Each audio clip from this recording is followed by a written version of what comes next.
Welcome back. So, I will continue the discussion on this security verification of compiler. As I mentioned that compiler does lot of optimizations and most of them are functionally correct, but many of them are not actually secure, right. In the first class I give you the overall idea what is the meaning of information leakage and what are the way you can actually identify or calculate that. And then we talked about the register allocation, which is very important step, or you cannot avoid it. Optimization you can avoid. There are a lot of control parameter through which you can actually opt out few optimizations, but register allocation is basically an essential step.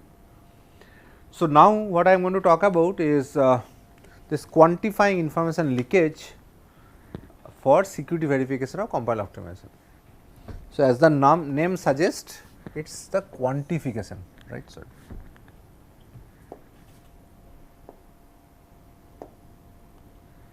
So, it is basically the quantification, right. So, you have to quantify how much leakage we have, right. So, it is kind of a number that this program has 5 leakage, this program has 10 leakage, hence this is more leaky, right, something like that.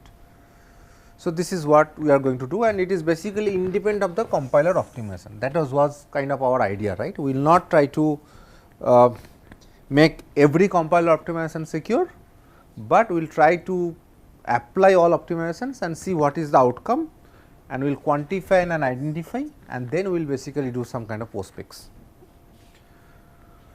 So, this example I have already talked about that whenever there is a code motion of this operation into the loop, which is beneficial because you are actually executing lex operation, C is not happening all the time, but this program introduce more leaks. In this program only A is leaking, right. So, the leak is A, one variable, here A and C, but not B, B is not leaking.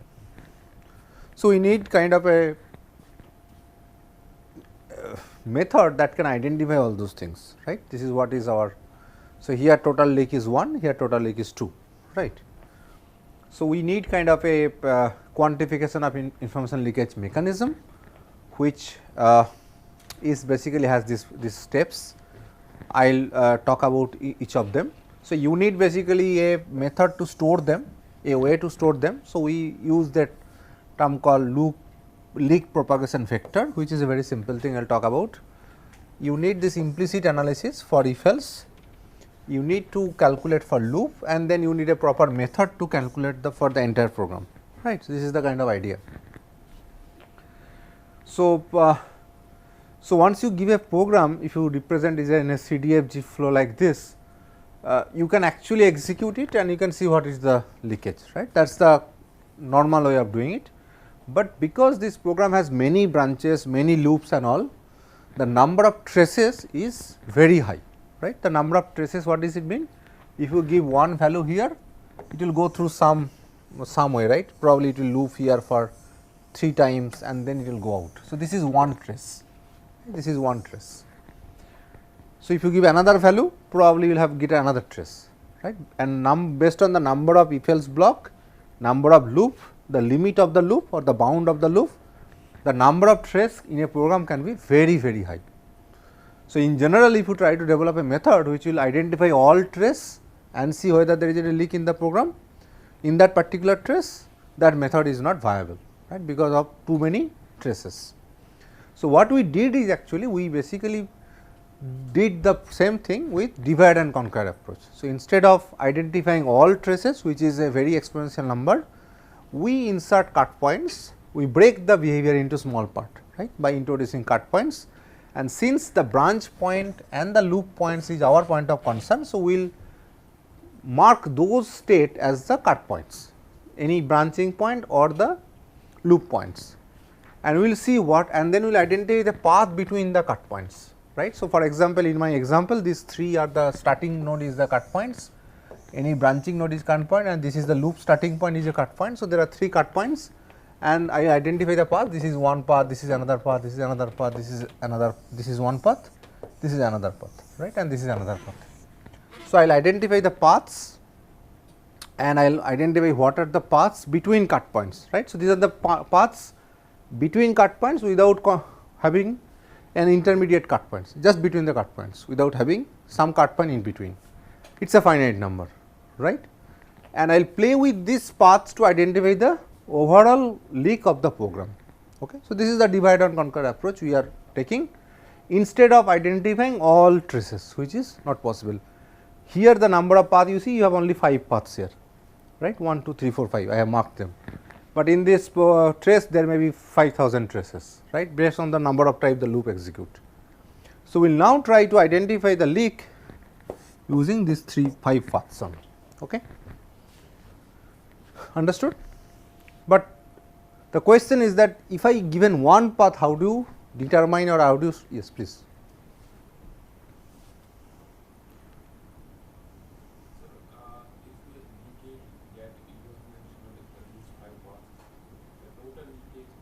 Yes, yes, exactly. So, it is this would be the exact question, right. You have to identify the leak for the entire program, but if you identify the leak of each path, does it that the total leak of the program is the summation of the leak of path 1, path 2, path 3?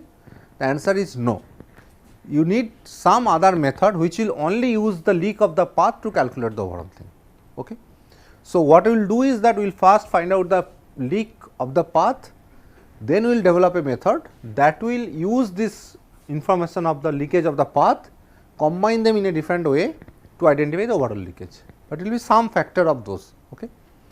But it is not summation of them. Okay. I will give you the algorithm. So, how do you store the information of the leakage is very simple. What I did is very simple, right. So, you basically have say this is my leak propagation vector, do not go into all those things. So, you have a integer variable, right, for each program variables. So, in your program you have A, B, C, D, E, F, G, all those variables. So, you have one such n for that variable, and how many bits in this variable is the number of sensitive input. Okay. So, if you have say 4 variables in your program and there is say 2 sensitive input or high input. So, you have 2 bits for each variable. So, there will be total 8 bits, right, and for condition also the same thing. Okay. So, give an example, suppose you have a program like this. So, you have say this path. Now, as I mentioned, there are 2 high variables here, right, H1 and H2.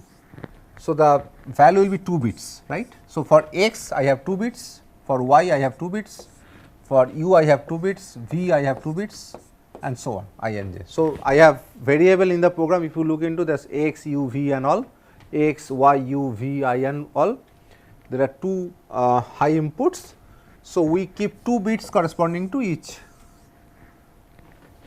high inputs, right.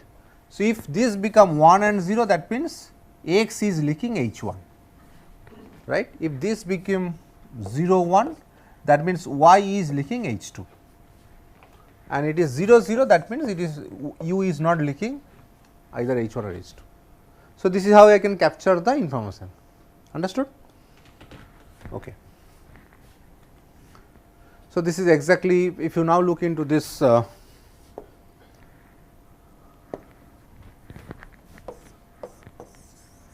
so, if you see this path, so you can see here that H1 is go to X1, right. So, that means X is leaking H1. So, that is why this bit is 1, right. So, this bit is 1 and there is nothing. So, other things are 0. So, this is how if you take any path, you can identify the leaks, right. This is how I am going to store the information. Understood? So, now as I mentioned that conditional block or the branch block is the main concern, right. So, we will identify only those branching block where the condition involve the sensitive information, right. So, only I will analyze this for only those blocks, which is very simple to do, right. Then this loop information, that we have to identify the fixed point for loop. So, which I have already told you. So, it is very simple that you have in this example I have only single variable. So, these are all single bit and this is corresponding to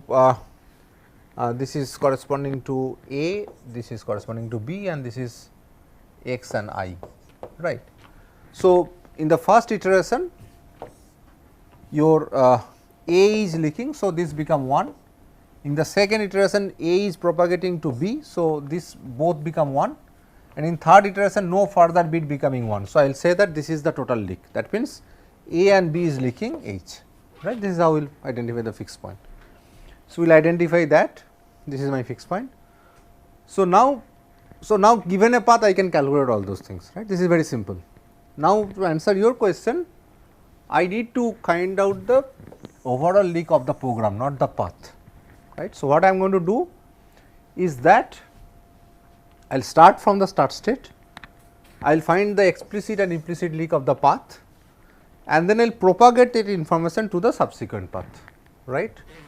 So, I will now have an algorithm starting from the start point, first path, this is the leakage. Now, to start the second path, I will start that value and calculate the second path, just like this, right. This is how I can calculate for the subsequent path, and it will give you the overall leak, right. So, basically we have proved that if you can do this way, all trace will be covered by this, right. So, it is equivalent to identifying the leak of all traces. Okay. So, I am not going to prove. So, this is the idea. So, the thread model I have already told you. So, these are the algorithm which I can skip. So, we have all those things, right. So, which I can skip now. Just to give an idea, so suppose I have to calculate the overall leak of this program, right, and you have only 2 high input H1 and H2. So, as I mentioned, I will start from the start state. This is my first path. So, for this path only X is leaking H1. So, this bit become 1. Then I will take the path from this node, right, because all path from here is done. So, now I will start from this node, subsequent cut points, right. So, these are the cut points, this and this, and now I will take this path alpha 2, and but the starting value of the leak is this, not all zeros, right, because I have already identified this is the leak. So, starting with this, if I calculate, so this will be the leak, because here your condition is getting leaky, right. So, that is why the condition variable got leaked, right. So, your condition is getting leaked, none others, right. So, this way, and if you take the alpha, so this is the leak for this, and if you combine everything, because it is an implicit leak, now y and z also getting leaked, right. So, y and z also leaking x, right. So, this is how you can actually calculate both implicit and explicit for this path, and now from this I will call recursively from this node, right.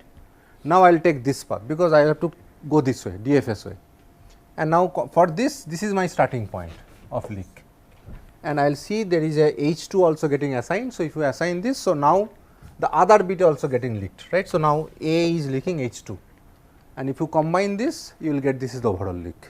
So, this is how. So, I come back here, I will go back to this, right. So, now I will get this value, this is the overall leak, and then this is done. So, now I will get this, which is okay. So, because this is a loop, so I will identify the leak of alpha 5 as well, which is this value, and if I combine them, this is my total leak up to this point after the loop, and then if you take this, so this will be in the final loop. You can see there so much of leakage is happening, right. So, almost every variable is leaking everything, right. This is how you can calculate for one path, and then you will start for the other path. So, it is basically a recursive algorithm, right. If you come through this, this is happen, and if you come through this, then again something will happen. Got the point?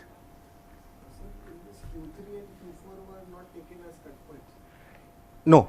So, as I mentioned that our interesting point is the branch point and the loop point, right. So, this is where the branch started, and this is the point where the loop started. So, but so loop is more important. So, this is also a cut point, I guess, sorry, this is also have taken. So, what we have done is basically here this loop, because you have to you have to identify the fixed point of the loop. So, we do not take any cut point inside the loop, okay, because you have to identify the this overall leak of the loop, because the fixed point, right. So, if you have a branch, so it is very interesting. So, suppose you have a path like this P1, right. So, so suppose this loop has 2 paths, right, this one, this. So, suppose this is path P1, and if you go through this, this is path P2, right. This is P1 and this is P2. So, if you take P1, after that you can take P2 or P1. So, you can take P2 or P1, after that you can again take P1 or P2 and so on. So, there are it can actually this P1 and P2 can interleaved, and you have to check for all such branches you do not have any further leak, and your overall leak will be union of everything. So, to handle that, although this should have been a branch as you correctly identified, but we try to find out the fixed point of the loop. So, we do not consider this as a cut point, but no need to go the all detail, but core idea you got it, right. So, this is how you can actually put cut points and you recursively call the subsequent paths, and that will help you to get the overall leak without identifying all the traces, right. So, that is the advantage of this method. So, this is the overall leak. So, this is the parameter through which you can do is basically you can say that what are the total number of leaky high inputs, right. So, as you mentioned that for each variable there is a bit for each high input, right. So, for variable 1 I have 1, 2 this many bits, right. So, if you see that if any of them is actually 1, that means this high input is leaking by one of them, right. If any of this bit is 1, that means this high input is leaking at least one of the variable. So, this is what we are doing effectively. So, I will see what are the high inputs getting leaked by just taking a OR of the columns, and then if you try to identify the total number of leaky variables. So, whether this variable is leak any of this high input, you have to take a OR of this, right. If any of this value is 1, that means this variable is leaking one of them, right. So, if you take a OR of this rows, that will tell whether there a particular variable is leaking or not, right. So, if you just do that, you will identify what are the variable is also leaking information, and then the total number of leak is union of everything, right. So, it is the total number of leaks. So, these are the technical detail which we can skip. So, we have implemented the same, we take some C program and we have implemented the method, but this is important, right. You can see that for almost all designs, whether they are relative secure or not, no. So, only 2 cases out of 5 cases out of I think 21 cases or something, yeah, out of 20 cases 15 cases it is actually not relative secure. So, this is what by LLVM, right. We have run the things with LLVM, and with our method we identify what is the whether they are relative secure or not, it is not most of the cases, and this is the overall leakage we have shown. What is the leak of the original program, what is the leak of the optimized program, and this is explicit leak and this is implicit leak. So, without going into much detail, it basically shows that compiler does not take care of the leakage and they actually introduce leaks, okay. And this is some other mechanism. So, and this overtenting and undertenting problem I talked about, right. So, undertenting is that you ignore the implicit leak, and overtenting is where you consider all variable inside the branch is leaking. So, by doing that you have this problem, right. Either you have undertenting, too much of too small leakage or too much of leakage, but our method actually comes in between these two, right. So, because we analyze the branches more carefully, we carefully take care of the loops. So, our value is between undertenting and overtenting, right. So, which is kind of expected. So, our method I would say give more precise leaks of the program, okay. So, this is the first work. Any questions here? This ever understood, right? Okay. So, next one is just the extension of this. So, it is called translation validation of information leakage of compiler optimization, which is basically the previous one is given a program it will identify the leakage, right. Now, you have the source program which is optimized, you have the compiler optimization,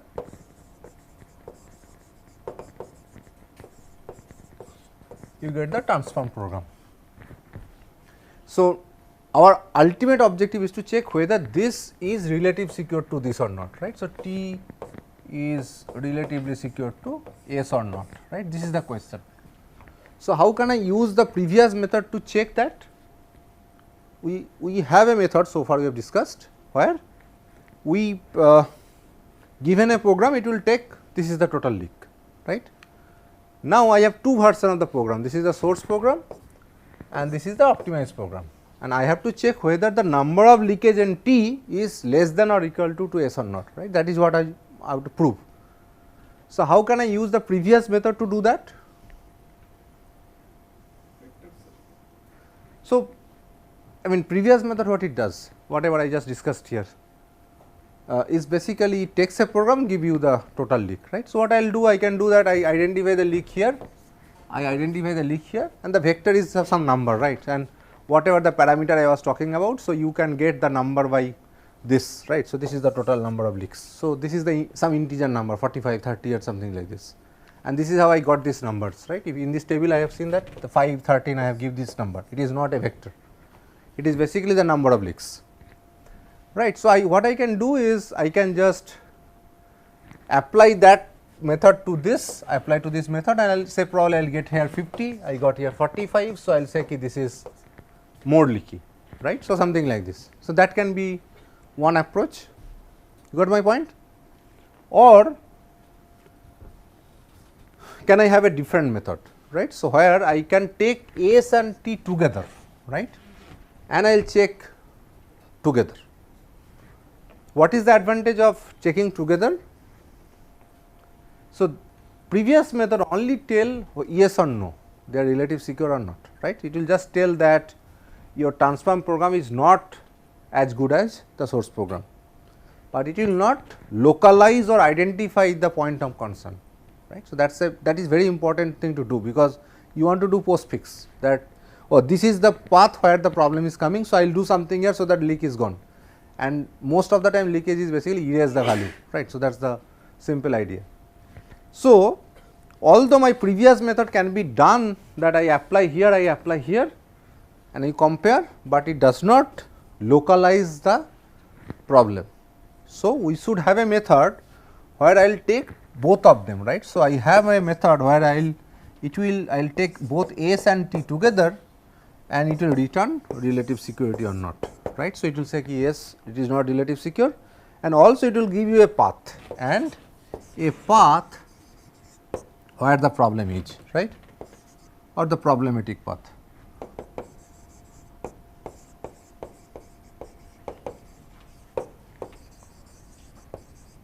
Right. So, this is what this method, that I do not want to run my previous method on source and transform program independently and compare the value. Rather, I now develop a method which will take both the program together, run them concurrently and identify the problem. Okay. So, this method is very similar to the previous method. The only thing I am going to do now, I am going to take them together. It is called translation validation, that I will take them together and I will check exactly where the problem is and I will stop there. Okay. So, this is already known to you. The same concept, that you can actually take the entire program and compare, you can take traces and compare, but both have problems that I have already discussed. So, the best way to going forward is a path based method, which I have already shown is useful for corresponding to taking one program and checking the leak. The same thing will extend now for two programs together. Make sense? Okay. So, the core idea is same. So, you have one program, we have that cut points which is marked as green, right. You have the cut points here, and I just assume that their correspondence is kind of known to me, right. So, I know that this cut point is corresponding to this cut point is corresponding to this, right. So, what I will do now, I will identify the paths previously and I will take this path together. I will check whether these two paths are relative secure or not. If they are relative secure, good, right. If not, then I will take some decision, and then I will move forward and again I will take the paths, these two paths together. So, earlier I was taking one path at a time recursively, I will do the same thing, but I will going to do taking paths of these two to this program together and I will check. Okay. That is the core concept. So, doing so, when you take this path and this path, what are the scenario happen? It may be that both the paths secure, right. So, that means there is no leak in both the paths, that is the best case, right. So, you take two paths and there is no leak in the both paths, right. The second thing is the relatively secure path. That means, the leaks in this program or this path is less than this path, which is also a good news for us, right, that this is the optimized program, this is the source program. So, the leaks in the path in the optimized program is less than equal to the leak of this path, which is also good for us, or the other way, that the leaks here is more than this. Now, the question is that what should we do in each scenarios? That is the algorithm, right. So, if both are secure, that means there is no leak there, I can restart the process from here, right. I can just ignore this part of the program because there is no leak there. So, I will restart the equivalence checking or the verification process starting from their next points, right, agreed. If it is say conditionally secure, what does it mean? The optimized program has more leak than the source one, that means here I have more leak than this. So, what should I do? Should I report that there is a your program is not secure, or should I do something else? Did you get my point? So, basically what I am doing, I am breaking the things into paths starting from the start state. I will check this path, if they are secure, that means this path is safe, I do not want to do anything, I will start the process from here. Now, I found that these two paths, but this path has more leakage compared to this one, right. So, I can just say ki, oh, this optimized program has more leak, no need to do that. But it may happen that you have taken care of something in this path, right. So, the leak was there, but the leak was now erased or taken care here. Then if you execute the entire program, what will happen? There will be no leak, right. So, if you take a path and see that there is a leakage there, and if you stop there, that is not a good decision, because that may be taken care by the program in the latter path. So, what we will do? We will recursively call the subsequent path, right. And same thing is for conditional secure also, that there is more leakage here, but this can be taken care in the subsequent path. So, basically in these two cases I will recursively call the subsequent paths, right, that is the basic idea. So, this is the secure path, that there is no leakage. So, here also no leak, there is no leak. So, I will just restart the process. This is where if you see here that you have, if you take this path, here you have so B1 is alpha 1. So, here if you see this one and this one, both has the same number of leak, B and B. So, they are relatively secure, but if you stop here, this is the example to highlight that if you stop here or relative secure, I should restart the process from here. What is the problem? If you see here, finally here the number of leak is 2, here number of leak is 3. So, if you stop here, you will not identify this, right, because the number of leak is getting more here. So, that is why in the relative case also I will recursively call the subsequent paths, okay. And same thing for conditional case. So, here you see here the number of leak is 1, number of leak is 2. If you say this path and this path are not relatively secure and you stop here, that is a wrong decision, because if you going forward, you see that the number of leak is same 3. So, in both cases you should recursively call the subsequent path to check the overall leak, right. This is the overall algorithm, and this is what exactly we have done. So, I do not want to go into detail, but this is how this recursive things goes on, and it will this is the overall algorithm. Again I am going to skip everything. So, this is a detailed algorithm which I do not want to go into detail. So, it will take these two paths together maybe first, and it has same leak, right. So, you can see the leaks is same, but I will recursively call the subsequent path. Now, this path and this path, right.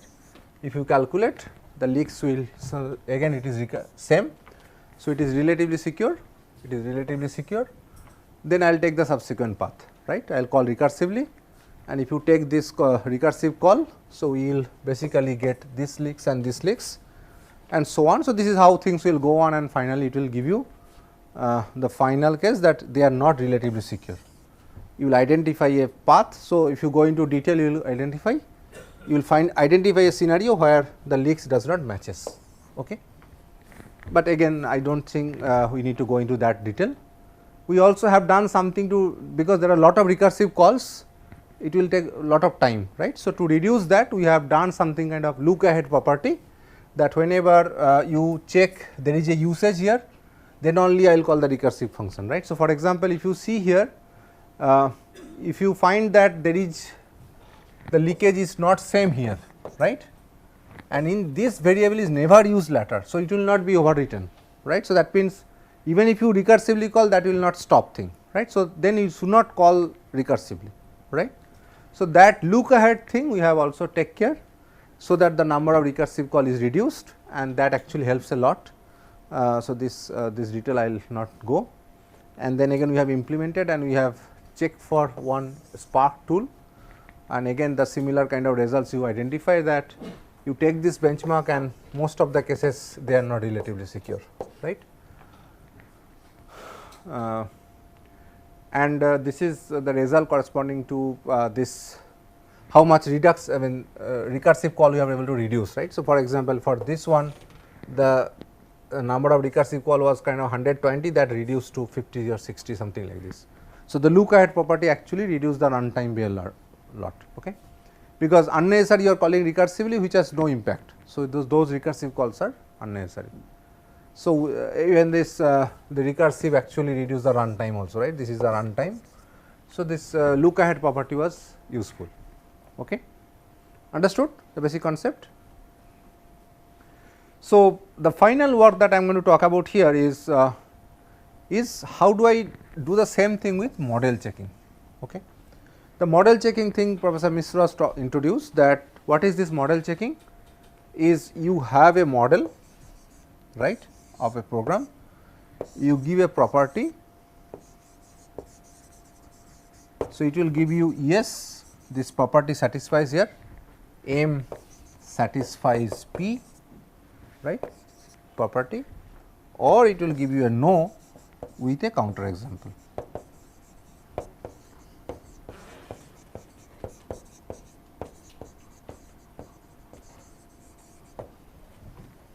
Okay. So, this is the model checking does, right. Now, what we have done in this work is to show that the earlier method was quite complex, the recursive calls and all, right. So, for bigger example or bigger program maybe it will take too much of time. So, that there was a criticism that it is a good method, but scalability may be a concern for bigger programs. So, what we have done here, we try to do the same thing. I want to check the information leakage in a program, but how can I use the model checking tool there? So, then it will be much easier, and we have shown that this actually make the method scalable. Okay. Understand everybody the basic idea? Okay. So, what we have done is, so this model checker everybody knows, and we have used the CVMC, which is a bounded model checker for C program, and which is very widely used, and it basically check for various things, right, memory leaks, divide by zero check, signed overflow and all. These are, it is a very well used and public tool. Okay. So, what we have done is a very simple concept. Okay. So, we have the program, right. The program has set of sensitive inputs and non-sensitive inputs, right, and you have internal variables, and this is the output, right. H is the sensitive inputs, L or low is the non-sensitive inputs, V is the internal variables, and O is the set of outputs. Okay. So, what we did, we created two copy of the program. Okay, it is very simple concept. I have H1 and H2. So, the how the copy is being done, I create for each high input two copies. If there is a high variable H, I will make it H1 here and H2 here. Rest of the things will only use H1, right. So, I have created H1 and H2. Low I keep as it is, I did not change the lows, okay. And I also create copy for variable and outputs. Understood? This is what I have done. Then what I will do, I will run. So, these are the two programs, okay.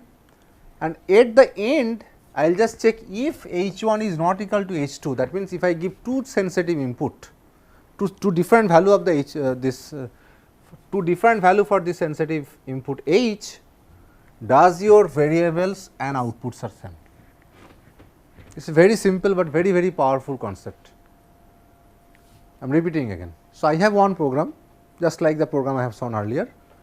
It has set of sensitive inputs, non-sensitive inputs and internal variables. What I have created? I have created one program where I rewrite every H with H1, okay, every V with V1 and every output with O1.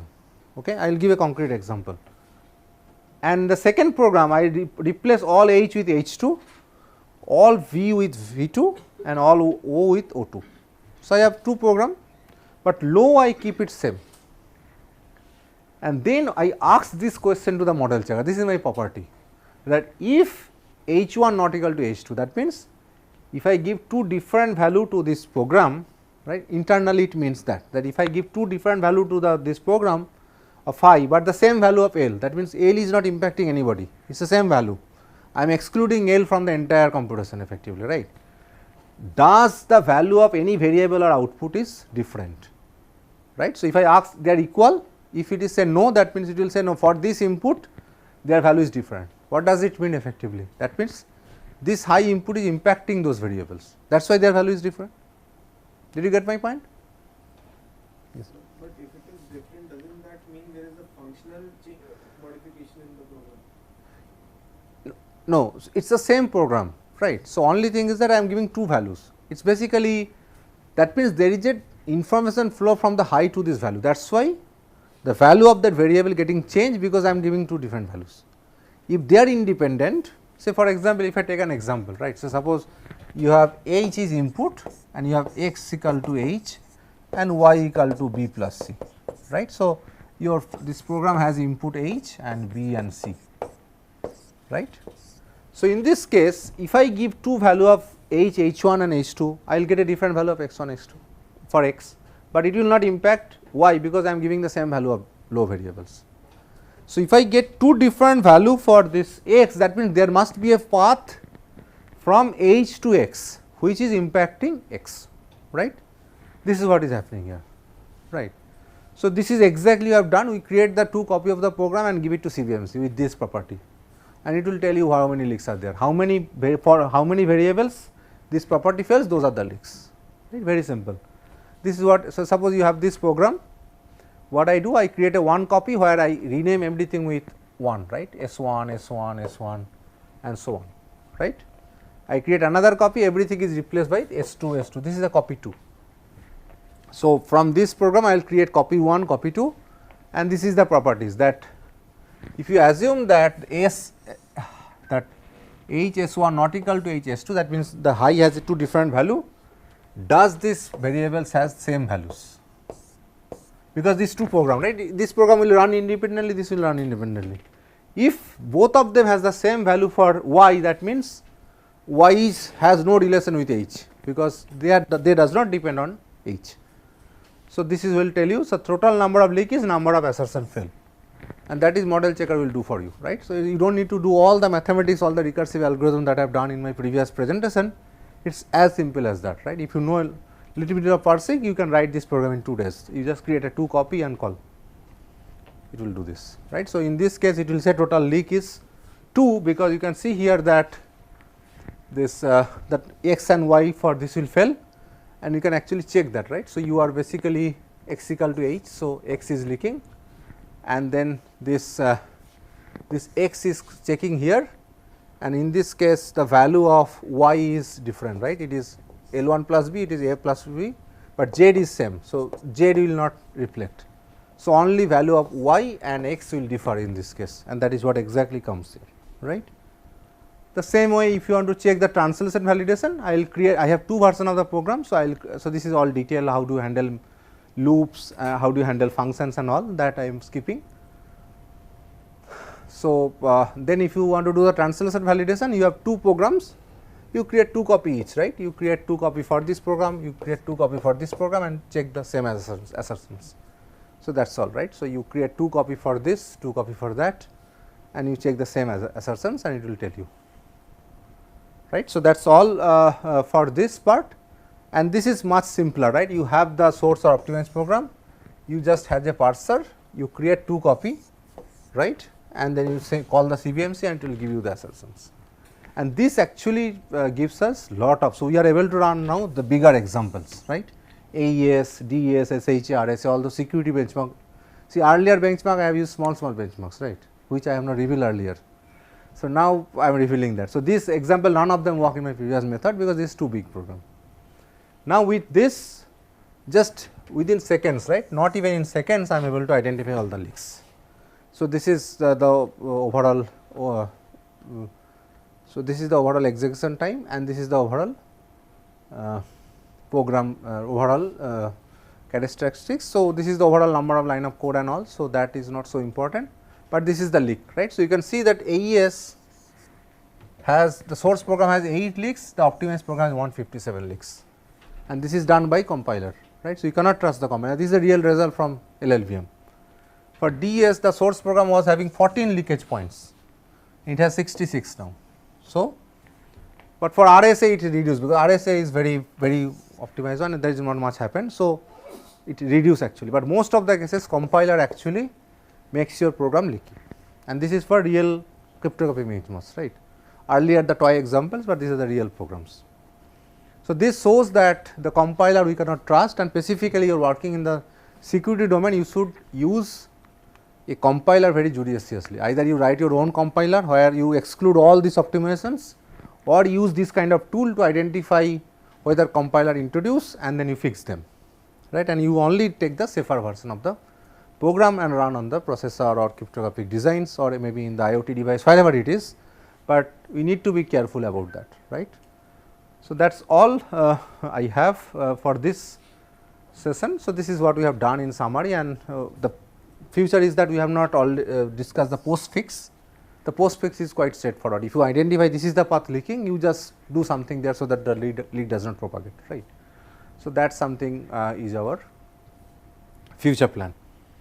Any question here?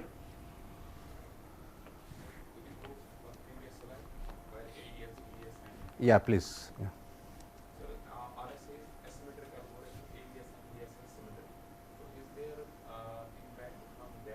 It may be. So, I have not analyzed from how the algorithm being implemented. Exactly, yeah. So, I think that is maybe the reason that there is not leakage, but AES and all, even the original program somebody can track it, and that is why we have shown that AES you can break it, right. In my previous talk I talked about power side channel because of this. So, this information leakage people will do this power side channel, because your key is getting leaked through something, and you can do power side channel, timing side channel and all, and you can do it. Okay. Okay. Any questions so far? So, does it bit interesting to that compiler we never thought about, right, we just run GCC and all, but now if you are a security expert you cannot trust the compiler at all, right. So, you have to you cannot trust the entire tool chain, that is the kind of takeaway, right. You have to question everyone, does it save for me, does it save for me, right. Okay.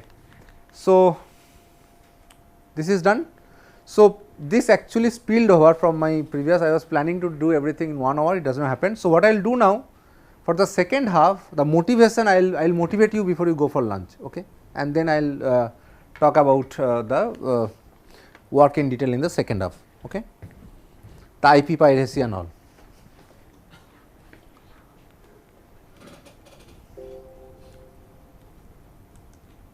So, I will take 10 minutes to do that.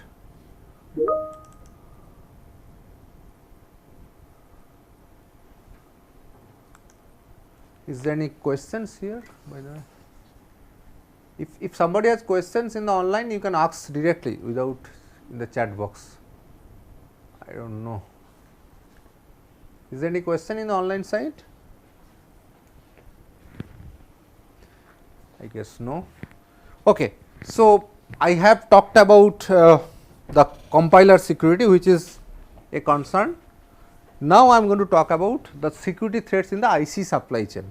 Okay.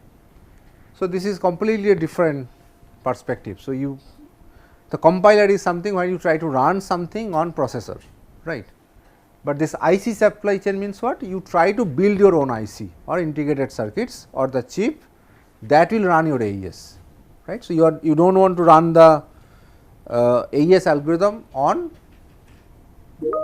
processor. Okay. What do you want to do now? You want to create your own hardware corresponding to this. So, this I have already talked about for machine learning hardware and all. So, what are the threats in that process, right. So, if you, so there is no escape for you, right. So, when you try to do it through compiler, I am saying compiler you cannot trust, Now, I will tell you that if you try to build your IC through ASIC and you want to put that IC in the IoT device or edge devices, that also you need to be very, very careful. So many things can happen. Okay. So, that is something the motivation I will do before I will wind up for lunch. Okay. So, everybody understand what is IC supply chain? Any question on IC supply chain? So, this is the diagram on this IC supply chain, right. So, one you have the specification of AES, say you have written that C code of AES, then you can actually do the HLS and you get the Verilog, or maybe you can write your Verilog directly from the specification. And if you want to develop entire system, it is not that everything you will write yourself, right. Probably your AES IP you buy from Synopsys, maybe some other IP you buy from Samsung, because everybody have a very sophisticated IP for that, right. They have a very optimized implementation for that. So, usually people integrate that, you either you develop something on your own or you buy from third party. You got the point? So, you get the system level RTL, okay. This is your design, and then what you have to do? You have to do the synthesis, right. You need to bring that Verilog code into the layout, because that layout will be fabricated, right. And there are synthesis tool, the synthesis tools are called logic synthesis, and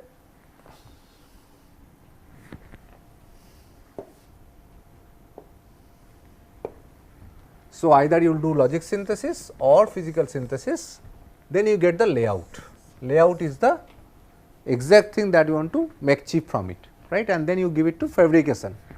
This fabrication is a very, very costly process. You probably heard that now in India we are going to have a fabrication lab in Gujarat, 2 places, and in Guwahati we have the packaging and testing. This is going to happen in Guwahati by Tata, right, and you can understand it is so costly that we are doing now, right. It is already, you can understand how much progress has been happening there, and now government understood the importance of that and now investing money to build those facilities, and it cost billions of dollars, right. It is a very, very sophisticated process of fabrication, as sir mentioned that it is a nanometer, right, 3 nanometer, 4 nanometer transistors. So, you have to build that chip with those 3 nanometer technology, 10 nanometer technology, it is not a simple thing. Okay. So, this is how any IC being built, right. You have the specification, you build your own design or you buy from third party, you integrate, get your RTL, you do logic synthesis, then you do physical synthesis, you will get the layout, and that layout you give it for fabrication, you get the physical ICs, right, wafer, right, and then you package, you test and you integrate everything and you give it to the market, right. That is how the IC come into picture. Everybody understand this? This is the IC supply chain. Okay. Now, where is the threat? This threat comes from this globalization of this process. So, as I already mentioned, this is very, very costly fabrication, even Apple does not have their own labs. So, there are only few companies they do this fabrication, and TSMC is one of them in Taiwan, right, and they are the kind of hub, everybody send their chip for fabrication to Taiwan to build it. Okay. And then this test and this packaging, this is also another third party, right. So, now you see how many third parties are there. You have a company, you want to build your chip, let us say you are Samsung or say NVIDIA or maybe Qualcomm, you buy IPs from somebody, you buy from say Synopsys, you buy from AMD and so on. So, you are already relying on third party. Then you integrate, this integration happening locally, because you know what is your SOC. These logic synthesis tools are very, very complex, they are very, very complex, and this is one of the most complex software developed by computer science engineers. Okay, because you see this some tools are handling some circuit which has billion of transistor, million of gates. So, it is the circuit is nothing but a graph, right. You think about all algorithm you will write, it is only working on billion number of nodes, that is all, right. So, but it has to work in feasible time, it is a very, very complex algorithm. Okay. So, now you rely on these synthesis tools on third party, right. EDA vendors, there are 3 major EDA companies, Synopsys, Cadence and Mentor Graphics. So, they have all these logic synthesis, physical synthesis tools. So, you rely on the IP third party, the EDA tools third party, fabrication third party because you do not have your own fab, packaging third party, testing third party. So, what you are doing effectively? You are just integrating things together, right, and making the flow run. And there are two reasons of doing this. You cannot build everything on your own because cost is too much. You cannot afford to have all good IP with you, design in house. You cannot have logic synthesis, physical synthesis tool design in house. So many companies are there, everybody use synopsis cadence tool, right, because these are too complex, and the other things also. So, this is what is I mean by globalization of this IC design chain. So, what is happening here? You are now the N1 chip is going around the globe, right. This is the same diagram kind of Professor Mishra also showing that your one chip in the development process maybe travel the entire globe couple of times, right, just move from US to Taiwan, Taiwan to Singapore, Singapore to Europe, Europe to US and so on, right. This is how things is happening. There are so many millions of employees in entire flow, right. 99% of them are trusted, 1% may not be trusted, right, and they can do something for you, and that is the threat. So, if everything is secure or everybody is trusted, there is no problem, but you cannot trust everyone, right, and this is not something a story. Because of this, industry is losing billions of dollars. Some people are just misuse of this flow. I will tell you what are the kind of threats now. Everybody understand this, right? I have established that this is a flow and what are the steps in this, and it involves everybody in the world, right. It is not a single company anymore. Okay. Now, I will talk about the threats. Okay. So, what are the threats? The major threats is reverse engineering, IC overproduction, counterfeiting, hardware Trojan insertion, IP piracy, ransomware and so on. So, these are all kind of threats here. I will show you in pictorially what is happening. So, suppose you give this say I'll everywhere, right. So, suppose there are some rogue employee in the EDA tool also, whoever developed it. So, when you run the design, so in the code you do not know what is happening, that software is too complex, right. So, they can extract certain information because they are actually handling your entire design, right. They know the exact structure. So, they have the internal of your code. They can store certain things in the tool, just like the Russian spy, that US spy in Russia. So, say for maintenance or something, when they try to upload, you try to upgrade their version, they just take that data.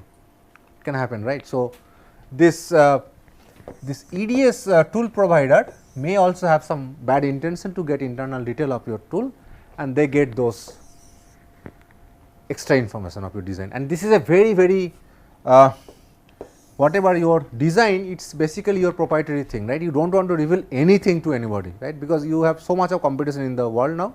If somebody, your competitor get it, they can do it before you, and then you are gone in the market, right.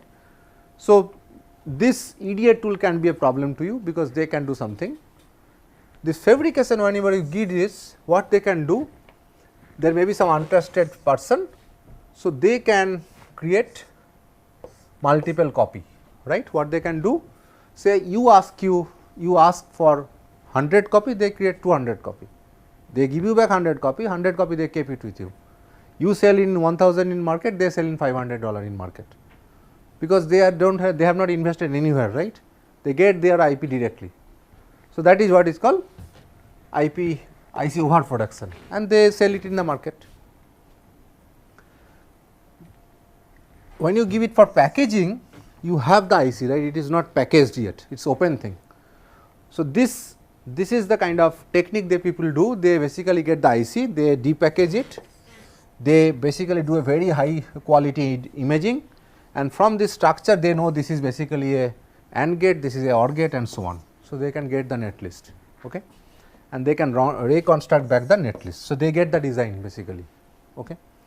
So, this is also possible, right. I have seen some lab where they are actually doing this. Okay. So, this is also not a myth, it is possible, right. So, given a IC, they can do this process and they have get your net list, and they can use it for anything, right. You are giving them your proprietary thing for free, right. So, they can do anything with this design, understood. And so, these are the kind of threats, it is either from the EDA tool vendors, it may be from foundry or maybe by the packaging and testing facilities. So, you have threats everywhere, you have every chance that your proprietary thing can be stolen or misused. Okay. So, what are the so this is what I already talked about, this depackaging thing. Then I have also talked about this problem with this, right. So, I have already talked about this part, this 3. So, anybody in this flow can steal your thing. Okay. So, what are the threats in just to highlight? One is reverse engineering, that I already talked about, that you take a image, get the metal layer detail image and you can construct the circuit and you can use it. So, this is reverse engineering, right. Then and this is, there are so much of a news that they have lost this much money and all, right. So, they have done this. Then hardware trojan, we have an entire day yesterday we talked about hardware trojan. So, people can insert little bit of hardware trojan in your design and impact can be anything, right. You have the layout now, you just add few gates that will leak certain information, right, that can change the functionality and so on. So, hardware trojan insertion is also possible and that is being done. Okay. So, then counterfeiting is the copy you create, this is your original version and this is basically, so this is original version, this is your copied version and they repack and sell into the market in half price. This is counterfeiting. And then overbuilding is another problem, right, IP piracy and all, right. So, this is again you order 100k, they produce 300k and they sell into the market. And there are some report, if you Google it, you will get lot of such reports and it is basically billion of dollar getting lost in the IC industry because of this, and this is a practical, it is happening. Okay. So, what are the protection technique? How do you protect it? You have to use that flow, you have to use third party tool, you have to take IP from somebody, you have to give it for fabrication to somebody, you have to give it for packaging to somebody, because you cannot have everything, you cannot afford it. It is as simple as that, right. So, the question is that how do you protect your IP from that. Okay. So, there are primarily 3 techniques, one is called IC camouflaging, that you basically your NAND gate looks like this, your NOT gate look like this, but you add some extra lines and all, so that both look same. So, that from the image they cannot understand what is that, right. So, this is one way you can only protect the reverse engineering thing. The other one is called split manufacturing, this is also good technique, where you have the entire design, right. So, you give this part to somebody to fabricate and this part to somebody to fabricate, you get 2 IC. Because nobody get the entire thing, they cannot use it, right. But it has down thing is that you have to integrate them to, there are 2 IC, cost will overlap and all. So, this is another technique, but the most powerful technique is called logic locking. It is a very simple, but very powerful idea, is that you have the original design, you add some key and you lock your design, and I will not give this one, I will not give this, but I will give this version now to the everybody. Unless you give this key value, the output will be wrong, right. So, if you give this design to somebody else, he will be able to run, but you will get some wrong output. So, it has no use, understood. So, this is logic locking. So, among all these 3, you can clearly understand that has the maximum benefit, because it can actually stop in any level, even EDA tool cannot do anything, fabrication house they cannot do anything, packaging cannot do anything. So, this is the most powerful one and this is a widely used one. Okay. So, the concept is this is your original circuit, you added few key gates and you lock your design. So, now for this design, until you give k equal to 0, k2 equal to 0, this circuit will give some wrong output. Okay. So, that is the kind of idea. Okay. So, I'll so so this will effectively call logic locking or logic obfuscation, because if there are k bits of key, so you all possibility is to reverse k, and if is k is say 100, 200, it is almost impossible to break your circuit, right, to identify what is the correct key. So, this is how you can protect your design. Okay. So, I will conclude with a this concept with your some C program. Okay. What is the kind of this in high level? Okay. So, suppose you have a bubble sort code, right. So, you have written it and you do not want to give it to your friend because he will also get full marks, right. So, suppose I have given as an assignment and you have written and your friend could not do it and they want to get it, right. So, what you will do? So, the bubble sort everybody knows, right. So, I am not explaining what is bubble sort. So, there are two for loops and it basically sort the thing, and this is your entire code. So, if you give this array, if you call this bubble sort function, then if you print with this function, it will give you the elements in sorted order. So, your code is running, but you are feeling that if I have this code with me, somebody can take it from your computer, say he knows your password and all, your friend. So, you want to protect this code from your friend, so that he cannot submit this version. So, what will you do? So, I will do this, right. So, my bubble sort was earlier takes an array and the size of the array. What I will do now? I will add 3 more keys k1, k2, k3, okay, and I make some modification somewhere. So, here I just add k2, here I just add k3, here I just add k1 and so on. I will discuss more detail on this in subsequent classes, but this is the only modification and this version I will keep with me, right, and I will give it to you, you use it, okay. The only catch is there. So, this is integer value, right. So, there are 3 integers and their value can be 0 to some 64,000 something, right. So, if there are 32 bits, it is 96 bit key now, right. So, how many possible value it can have, you can understand, right. Now, so your friend does not have this main function, right. So, because main function is straightforward, you have to just call it. So, whenever he call, he will in a trouble, he does not know what value to pass for this k1, k2, k3, right. So, earlier I was calling just bubble sort with array and n, right. This is my array and this is the size of the. So, he will be looking for to find out these values k1, k2, k3. So, if it gives say 0, 1, 1, he sort key is here. So, he will get this output for that array, it is not sorted, right, something else. If he say thought it is a 0, 0, 0, he will get something else, it is not at all, right, some element is gone. So, the same program, only some value, I do not make any changes, right, the same code, number of line is also same, I just change something here, I add something here, I add something here, right, that is all. These 3 line I have changes, right, this is the changes, I will talk about in detail that changes. Now, because he does not know the value, he will play with that and he will get this kind of thing. So, his code will not work, he will get 0, right, and you know the correct value, it is 1, 0, 0, if you give this, it will be the correct sorted array. So, when you submit, you will say sir you use 1, 0, 0, right, or maybe in the main function you will call with 1, 0, 0, right. So, your code will work and your friend code will not work.